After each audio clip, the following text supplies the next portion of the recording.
त्यांनी जी गाडी पेटवली आहे, मुळात तर ती गाडी त्याची नव्हती, दुसऱ्याच्या नावावर होती. कारण तो एक मराठाच बांधव आहे. त्यांनी जे केलं कृत्य ते समाजाला कुठंतरी न्याय मिळावा या हेतूने त्यांनी केलंय. परंतु त्यांनी ते आंदोलन भरकटण्यासाठी केलं होतं.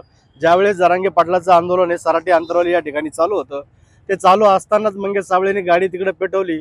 आणि ज्यावेळेस ती गाडी पेटवली असतानाच त्यांनी स्टंटबाजी करून सनी तो त्यानंतर परत मुंबईलाही गेला. मुंबईला गेल्यानंतर त्यांनी सदावर्तेच्या गाडीवरती हल्ला केला. काहीच मराठा क्रांती मोर्चाचे समन्वयक जर तुरंत एक हल्ला घडल्याच्या नंतर जर अर्ध्या तास जर पोहोचत असतील तर कुठंतरी आम्हालाही शंका येते, कारण हा माणूस स्टंटबाज असून सनी कुठंतरी त्यांनी पैसे खाऊन हे कार्यक्रम केलेले आहेत. कारण त्यांना हे फक्त जरांगे पाटलाचं आंदोलन मोडकळीस काढायचं होतं, म्हणून त्यांनी हा स्टंटबाजी केला होता. आणि दुसरा मुद्दा, ज्यावेळेस गाडी पेटवली त्यावेळेस इतरही समाजामधून प्रतिक्रिया आल्यात की बाबा मराठा समाज जर श्रीमंत असेल, जर गाड्या जळत असतील तर तुम्हाला आरक्षणाची गरज काय.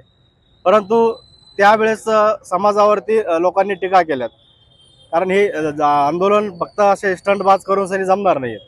म्हणून आमचा त्याच्यावरती थोडा रोष आहे, कारण स्टंटबाजी करून सनी हे मिळणार नाही आपल्याला.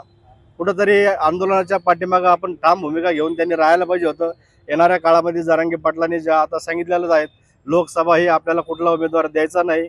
येणाऱ्या जर 8 तारखेपर्यंत जर आपलं काही झालं नाही, सगळे सोयरे कायदा पारित जर केला नाही, तर येणाऱ्या 8 तारखेला नारायणगडावरून सनी मराठा समाज नक्कीच राजकारणामध्ये येणार किंवा न येणार, त्या दिवशी 100% नारळ फुटणार आणि राज्यकर्त्याच्या विरोधामध्ये जरांगे पाटील माणसं द्यायचं ते ठरवणार त्यावेळेस.